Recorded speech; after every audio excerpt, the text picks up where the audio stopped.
Oi, pessoal, vamos voltar então para falar um pouquinho sobre economia rural. A gente vai dar essa introduçãozinha aqui na parte 2 dos nossos conteúdos. No início aí no princípio da disciplina, a gente viu alguns conceitos relacionados à economia, mas a ideia é trazer esses conceitos para a área rural, para vocês entenderem como é que funciona. Então, a gente vai começar lembrando o que significa agricultura. Talvez nessa aula vocês saibam mais do que eu, porque vocês já viram, mas de qualquer forma a gente vai repassar esse tema porque é importante para dar continuidade aos nossos estudos, né? Depois que a gente vai falar sobre agricultura no Brasil, os períodos, a evolução ou a linha do tempo, é bem bacana a gente entender. Então, a expressão tem origem no latim, que vem do agere, o campo, e culture, o cultivo do campo. Então, por isso, agricultura. Acredita-se que então, quando tenha surgido quando o homem passou de nômade a sedentário, a gente já sabe disso. Alguns registros históricos, eles dizem que a agricultura surgiu mais ou menos na mesma época em várias partes do mundo, como a Ásia, a América. Os registros apontam que não existia contato entre essas populações. Então, mais ou menos no mesmo período, o homem passou de nômade a sedentário e ele começou a fixar a residência, digamos assim. Então, ele passou a cultivar a terra. Então, a trajetória. No passado, a agricultura era considerada ou foi considerada uma arte e um ofício.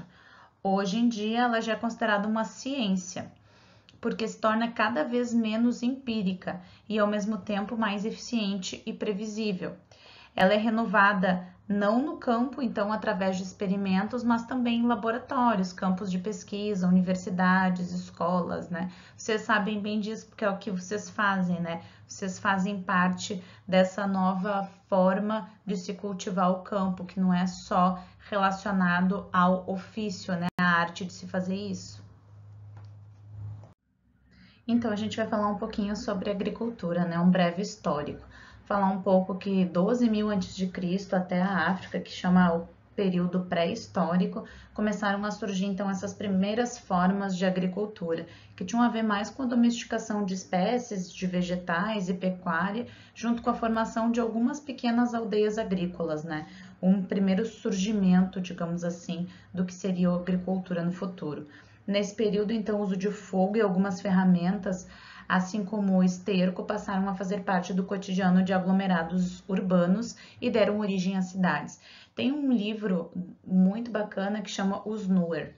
Os Nuer é um clássico da antropologia e que trata de uma sociedade bastante primitiva aos olhos da nossa civilização ocidental, enfim, né? Tomando cuidado com isso, mas que sobreviveu durante um longo período, né, na África, ainda sendo nômade e tal, e que tinha características bem diferenciadas, como o esterco era moeda e tal, as vacas, enfim, é bem interessante. Eu indico vocês a leitura, se vocês encontrarem, porque vai ajudar bastante a entender esse período histórico da agricultura e vai entender que essas civilizações existiram por muito tempo, né? Porque o antropólogo que estudou elas, ele fez isso no século XIX já, então é bem bacana se vocês conseguirem dar uma olhadinha, tá? Então, a gente tem a primeira revolução agrícola, como vocês sabem muito bem, que é quando o crescimento populacional se dá e há uma queda de fertilidade dos solos, após anos de sucessivas culturas no continente europeu. Então, a gente tem a partir disso a escassez de alimentos, né? E a intensificação, então, da adoção de sistemas de rotação de cultura, atividade de pecuária, agricultura. Essa fase, então, é reconhecida como essa primeira revolução agrícola. A segunda revolução, ela acontece lá no final do século XIX, início do século XX, quando os problemas de escassez de alimentos se tornam mais crônicos na Europa. Tem a ver também com a imigração, né? Quando os povos começam a sair, eles vêm para as Américas. levando uma série de descobertas científicas e tecnológicas, porque então você começa a ter uma obrigação de fertilizar o solo, de melhorar geneticamente, usar máquinas e motores, tratores, enfim. Então a gente inaugura uma nova fase nos sistemas agropecuários, onde a gente consegue gerenciar a atividade rural e passa a ser chamada de agricultura industrial, agricultura convencional, agricultura química. Então essa é chamada da segunda revolução agrícola. Aí aqui fala um pouco sobre o Liebig e sobre o Boussingault, que difundiram a ideia que o aumento da produção agrícola seria diretamente proporcional à quantidade de substâncias químicas incorporadas no solo. Então, toda a credibilidade atribuída às descobertas do Liebig deu-se ao fato de estarem apoiados em comprovações científicas.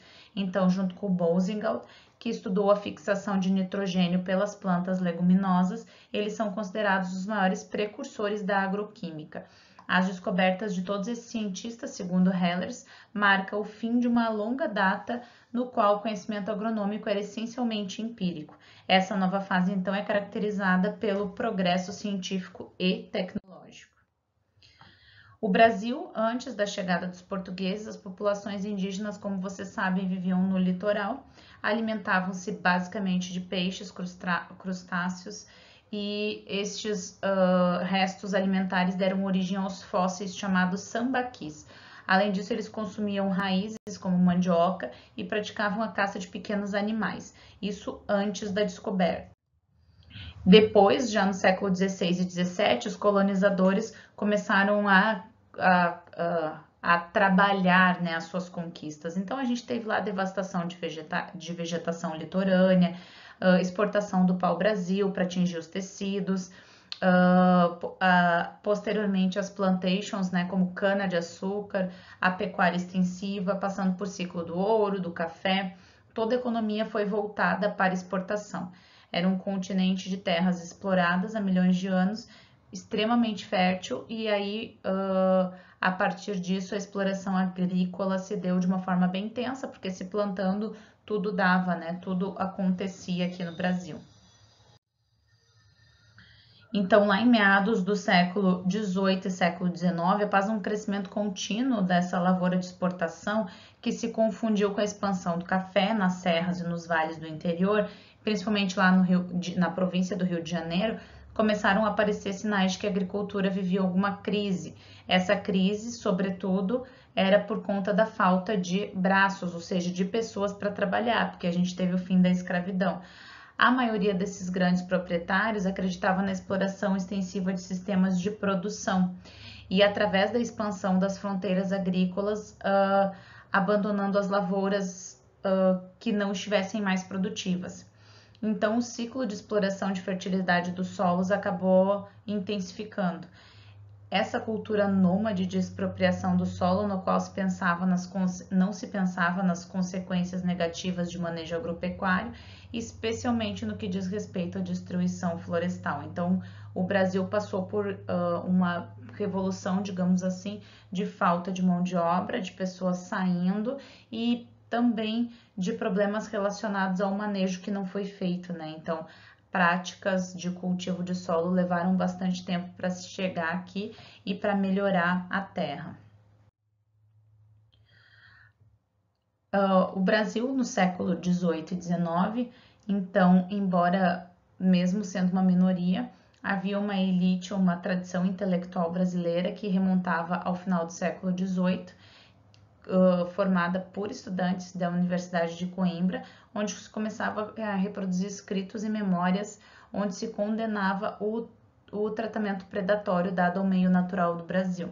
Essa tradição original de crítica ecológica brasileira encontrou então a sua formação mais ampla com José Bonifácio e influenciou uma linha de intelectuais que garantiram a sua continuidade ao longo do período monárquico, o que não significa que eles continuaram ou eles pararam de explorar a terra, né? Você tem, todo mundo sabe disso, a gente tem uma quantidade significante de ouro e de pau-brasil que foi levada para toda a Europa, né? Que foi exportada, que foi retirada daqui. Aí a gente tem lá em torno do período de Dom Pedro II, também um grupo de intelectuais e naturalistas que dirigiam grandes associações culturais, como o Instituto Geográfico Brasileiro, Museu Nacional, políticos, fazendeiros, enfim, que estavam preocupados com essas questões ecológicas. Então, o que vem a ser o agronegócio? Agronegócio é a soma das operações de produção e distribuição de suprimentos agrícolas, das operações de produção nas unidades agrícolas, do armazenamento, processamento e distribuição dos produtos agrícolas e itens produzidos a partir deles. Isso definido segundo John Davis e Ray Goldberg em 1957. Outros conceitos de agronegócio. É uma rede que envolve desde a produção e comercialização de insumos, passando pela produção agropecuária até a transformação, distribuição e comercialização de produtos agropecuários. A produção e comercialização desses insumos vai envolver desde a extração da matéria-prima, distribuição, comercialização dos insumos para a pecuária. A produção agropecuária vai envolver desde o pequeno ao grande produtor, assistência técnica, manejo do ambiente, qualquer outros aspectos diretos e indiretos que se relacionam com a geração de bens e serviços.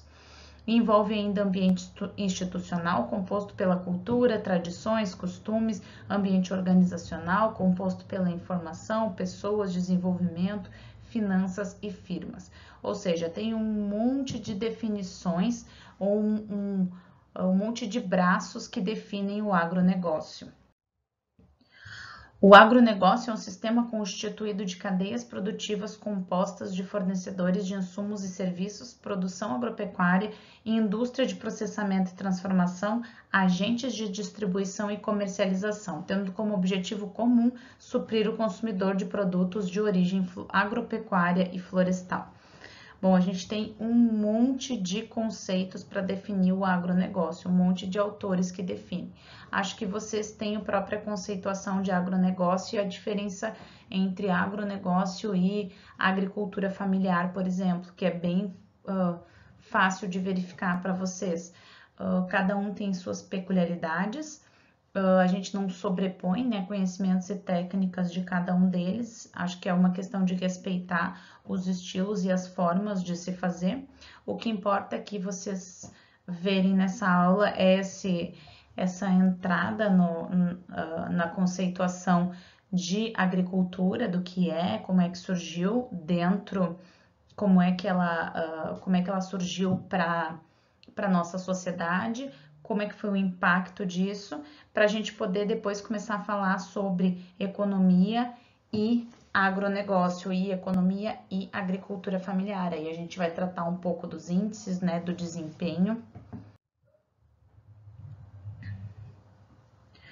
E a última definição é o conjunto de produções, armazenamento, distribuição e comercialização de insumos e de produtos agropecuários e agroflorestais e vão incluir serviços de apoio e objetivam suprir o consumidor final de produtos de origem agropecuária. Então, o agronegócio abarca um monte de fatores. Na sequência, a gente vai começar a ver a economia rural, né? A gente viu alguns conceitos ali, mas a gente vai falar, fazendo esse parênteses do que é o agro, a gente vai começar a falar sobre como é que se dá as relações ou o que importa para a economia. E a gente vai citar aí alguns fatores relevantes, o que importa, quais são os principais índices, como é que a gente calcula eles, né? O que a gente tem que prestar atenção quando tá plantando, tá bem? Por enquanto é isso, é bem curtinho hoje as duas aulas. Deem uma olhadinha nos artigos que vão ajudar vocês. E beijos, bom final de semana.